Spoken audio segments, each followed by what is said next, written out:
مدینے سے جب آپ نکلے ہیں تو کسی جنگ کا کسی کو خیال کسی کے حاشیہ خیال میں بھی نہیں تھا.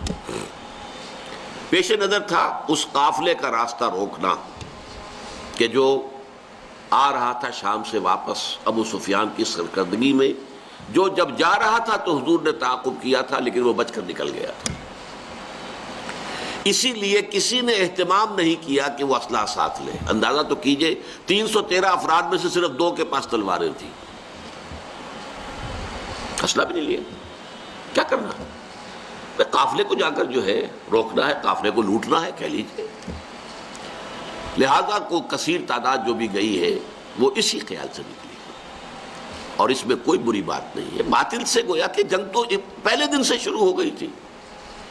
جیسے ہی حضور نے کہا لا الہ الا اللہ آپ کے اوپر تشدد شروع ہو گیا, بات ختم ہو گئی. تصادم تو ہے, صرف یہ ہے کہ پہلے وہ تصادم ذہنی اور فکری سطح پر تھا صرف, یا وقت یک طرفہ تشدد تھا اس میں کہ مسلمانوں کو اجازت نہیں تھی جوابی کارروائی کرنے کی. اب یہ تصادم 2 طرفہ ہے. اینٹ کا جواب پتھر سے دینے کا موقع آ گیا, مرحلہ آ گیا. اور اس انقلاب کی تکمیل کے لیے انگریزی میں ایک لفظ آتا ہے پش. ایک تو PUSH پش, کسی چیز کو دھکا دینا. ایک ہے PUTCH. یہ پش جو ہے یہ ہے کسی بھی مہم میں پھر آخری حلہ بولنا. تو یہ پش جو ہے انقلابی جد و جہد کا فائنل پش جو ہے وہ ہے یہ آرم کانفلکٹ. اور اس کا بھی آغاز اس ایکٹیو ریزسٹنس کے نتیجے میں جو حضور نے 1 سال تک جاری رکھا, اس کے نتیجے میں یہ 1000 کی فوج نکلی. حضور جب اپنے 313 ساتھیوں کو لے کر تقریباً درمیان میں تھے مدینے اور بدر کے, وہاں حضور کو وحی کے ذریعے سے اللہ نے اطلاع دے دی کہ مکے سے ایک لشکر بھی چل چکا ہے, بڑا طاقتور لشکر. اور ساتھ ہی اے محمد صلی اللہ علیہ وسلم ہمارا وعدہ ہے کہ ایک تو وہ جو اوپر سے قافلہ آ رہا ہے شمال سے اور ایک جو جنوب سے آ رہا ہے لشکر, ان 2 میں سے ایک پر ہم ضرور مسلمانوں کو فتح دے دیں گے. یہ وحی جب حضور پر آ گئی اور آپ کو اطلاع مل گئی کہ مکے سے تو قریش کا ایک فوج نکل آئی ہے, مسلح, کیل کانٹے سے لیس, پوری تیاریوں کے ساتھ. اب آپ نے ایک مجلس مشاورت منعقد کی اور آپ نے مسلمانوں کے سامنے یہ مسئلہ رکھ دیا کہ دیکھو ہم نکلے تھے اس کام کے لیے, لیکن اب صورت اللہ تعالیٰ کی طرف سے یہ پیش آ گئی ہے. وہ قافلہ بھی آ رہا ہے اور ادھر سے لشکر بھی آ رہا ہے, اور اللہ کا وعدہ ہے ان میں سے ایک پر لازماً اللہ ہمیں فتح عطا کر دے گا. تو بتاؤ کہ ہم کدھر چلیں, لشکر کی طرف چلیں یا قافلے کا پیچھا کریں. اس کو آپ جدید اصطلاح میں یہ کہہ سکتے ہیں کہ یہ اپنے ساتھیوں کے مورال کو ریڈ کرنے کی حضور کی طرف سے ایک کوشش تھی. پتہ چلے ساتھیوں کی کا مورال کیا ہے, کیا عالم ہے, ان کا حوصلہ کیا ہے, ان کے جذبات کیا ہیں, ان کی امنگیں کیا ہیں. آیا وہ ڈر جاتے ہیں یہ سن کر کے لشکر آ رہا ہے, قریش کا لشکر. قریش کا تو یوں سمجھیے کہ اس کا لفظ ایک دہشت پیدا کرنے والا تھا عرب کے اندر. قریش, ان کا لشکر اور تیاری کے ساتھ پوری طریقے سے کیل کانٹے سے لیس, یا یہ ہے کہ ان کے اندر اس کیفیت سے اور استقامت پیدا ہوتی ہے کہ ٹھیک ہے اب وقت آیا, اب وقت شہادت آیا ہے, اب وقت آیا ہے کہ ہم اپنا جو مقصود و مطلوب ہے, شہادت ہے مطلوب و مقصود مومن, نہ مال غنیمت نہ کشور کشائی. تو حضور نے جب یہ مشورے کے لیے بات رکھی, یہ بات بڑی اہم ہے, بڑی پیارا واقعہ ہے یہ سیرت کا. مہاجرین میں سے کئی افراد نے کھڑے ہو کر تقریریں کی بڑی جوشیلی. حضور جو حکم آپ کا ہو آپ بسم اللہ کریں, ہم تیار ہیں, ہر شے کے لیے تیار ہیں, فیصلہ آپ کو کرنا.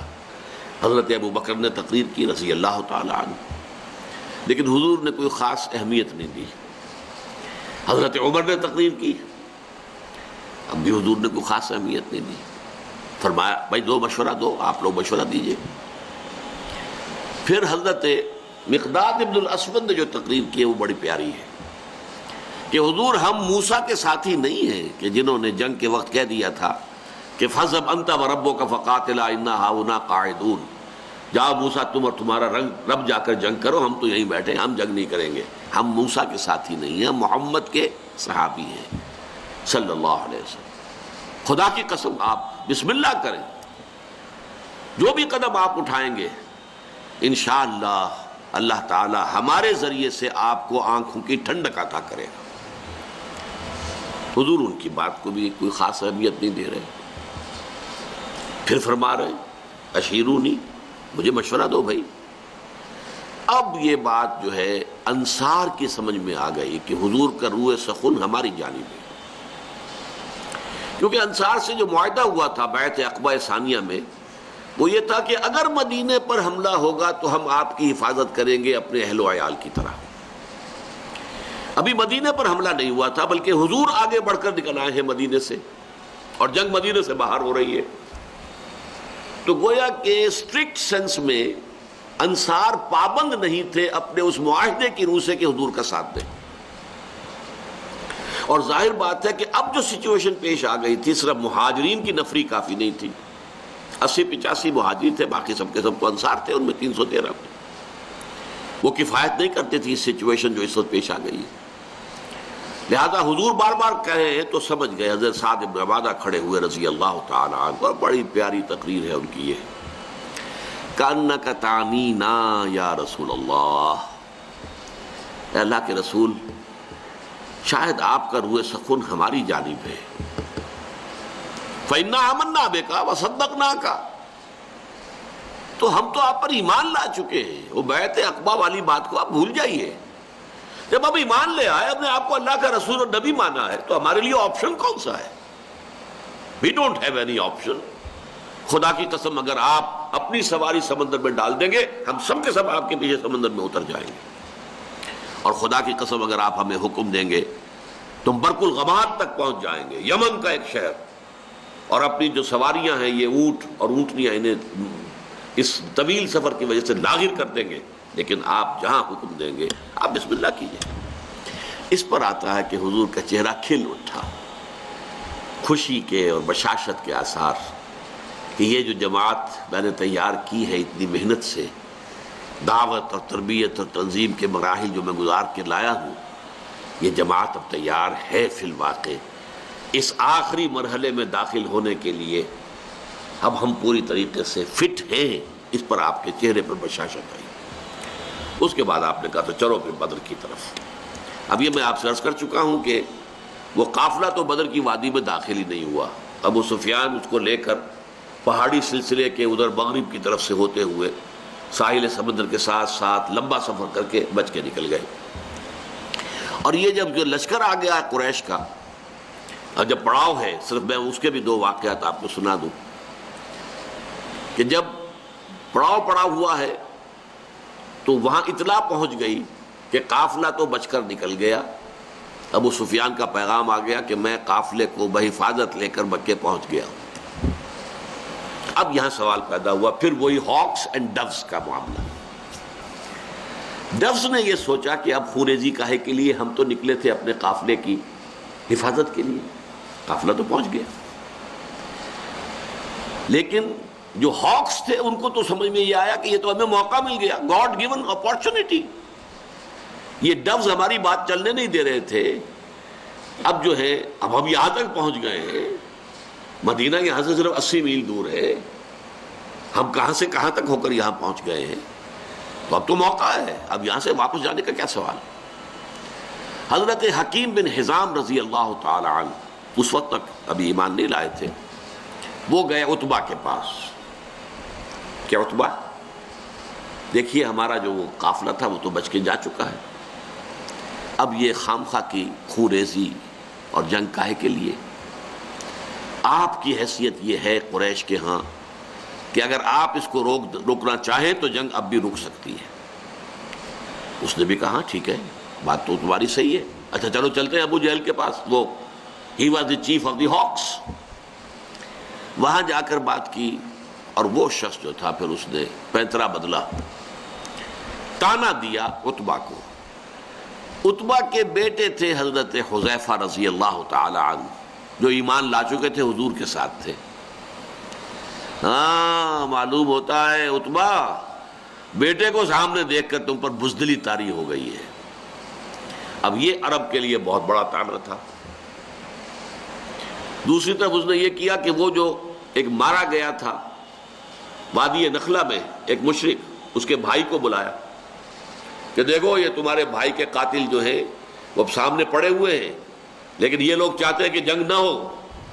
اس نے فوراً کپڑے پھاڑے، وہاں کا جو ان کا ایک قبائلی رواج تھا، چیخنا چلانا شروع کیا اپنے اس مقتول بھائی کا نام لے کر کے، اس کا انتقام، اس کا قصاص لے کر جائیں گے، واپس نہیں جائیں گے واپس یہاں سے۔ عتبہ نے بھی اس طعنے کا جواب دیا کہ یہ صبح معلوم ہوگا کہ کون کاورڈ ہے، کون بزدل ہے۔ ظاہر بات ہے کہ عتبہ کو یہ بات کھا گئی، وہ چونکہ نسبتاً شریف النفس لوگوں میں سے تھا، یعنی عمر کے اعتبار سے بھی بزرگ، ویسے بھی تباہ ہے ہر ایک کی، جیسے کہ وہ شعر ہے کہ نہ ہر زن زنست و نہ ہر مرد مرد، خدا پنج انگوش یکساں نہ کر۔ نہ اہل ایمان میں سے سب ایک درجے کے تھے، برابر کے تھے، نہ کفار میں سب ایک درجے کے تھے۔ کافروں میں انتہائی سخت معاند بھی تھے، اور کافروں میں وہ شخص بھی تھا جنہوں نے حضور کو پناہ دی تھی، جبکہ آپ طائف سے آئے ہیں مایوس لوٹ کر، وہ بھی کافر ہی تھا، مشرک تھا۔ اور ظاہر بات ہے کہ ابو طالب بھی تو کفر ہی کی حالت میں دنیا سے گئے ہیں، لیکن حضور کی مدد کرتے رہے، آپ کو سہارا دیتے رہے۔ تو ہر طرح کے لوگ ہوتے ہیں، تو عتبہ در حقیقت ان میں سے شریف النفس لوگوں میں سے تھا، لیکن شریف آدمی کو پھر یہ طعنہ بھی کھا جاتا ہے بری طرح۔ تو اس نے کہا اچھا یہ تو کل صبح پھر فیصلہ ہوگا کہ بزدل کون ہے۔ نتیجہ یہ ہوا ہے کہ پھر اگلے دن سب سے پہلے عتبہ میدان میں آیا۔ یہ اس طعنے کا نتیجہ، اپنے بھائی شیبہ بن ربیعہ کو بھی ساتھ لیا، اپنے بیٹے ولید بن عتبہ، حضرت حذیفہ کا چھوٹا بھائی۔ اب بڑا بھائی حضور کے ساتھ ہے، چھوٹا بھائی یہاں مقابلے میں آیا۔ یہ نکلے جیسا کہ پرانے زمانے میں رواج تھا، مبارزت، چیلنج کیا، آئے کوئی ہمارے مقابلے میں۔ ادھر سے 3 انصاری صحابی نکلے، انہوں نے پوچھا کون ہے آپ لوگ، ڈسکلوز یور آئیڈینٹی۔ انہوں نے بتایا ہم انصار میں سے ہیں۔ کہ نہیں تم سے ہم جنگ کرنے آئے ہی نہیں ہیں، ہماری شان سے فروتر ہے کہ ہم یہ کاشتکاروں سے جنگ کریں۔ طعنہ دیا کہ مدینے کے لوگ تو کاشتکار لوگ ہیں، ہمارے مد مقابل بھیجو محمد صلی اللہ علیہ وسلم جو ہمارے قابلے کے۔ حضور نے ان تینوں کو اشارہ کیا واپس آ جاؤ۔ اب حضرت حذیفہ نکلنے لگے باپ کے مقابلے کے لیے، حضور نے روک دیا۔ حضور کی شفقت و رحمت نے اسے گوارا نہ کیا کہ باپ بیٹے کے مقابلے میں آئے اور بیٹا باپ کے مقابلے میں آئے۔ لیکن پھر بہرحال 3 نکلے، حضرت حمزہ عتبہ کے مد مقابل، حضرت علی اور حضرت حارثہ ابن عبد المطلب۔ یہ بن مطلب، عبد المطلب نہیں، یہ 3 قرشی نکلے۔ ہاں انہوں نے جب بتایا کہ ہاں ٹھیک ہے اب ہمارے مقابلہ جو ہے برابر کی چوٹ کا ہے۔ بہرحال نتیجہ کیا نکلا کہ تینوں کو واصل جہنم کیا، اگرچہ حضرت حارثہ جو تھے وہ بھی زخمی ہو گئے، تلوار کا وار ان کی ٹانگ پر پڑا، ٹانگ کٹ گئی تو گر گئے، لیکن پھر جس سے مقابلہ ہو رہا تھا حضرت علی نے اس کو بھی واصل جہنم کیا۔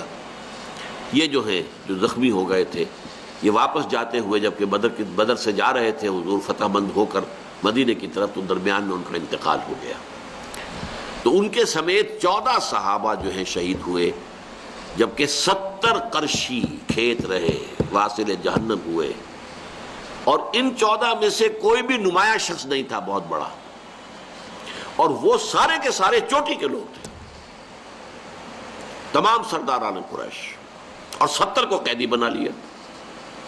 تو یہ گویا کہ اللہ تعالیٰ نے پھر اس کو سورہ انفال میں یوم الفرقان قرار دیا، یعنی ابو جہل کی بات کو الٹ کر کہ جو اس نے کہا تھا یہ یوم الفرقان ہوگا، واقعی یہ یوم الفرقان ثابت ہو گیا۔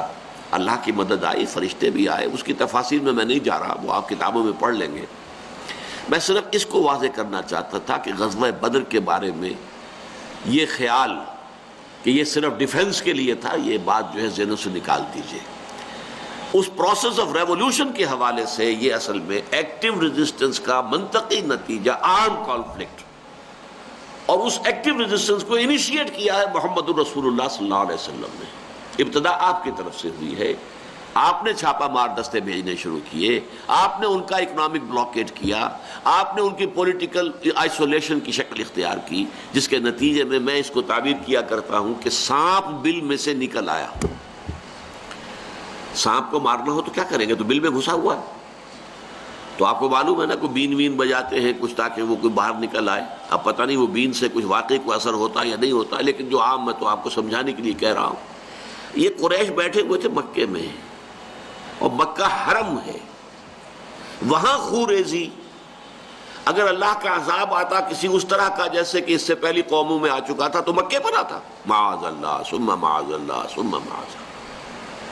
خوریزی ان کی وہاں ہوتی نہیں۔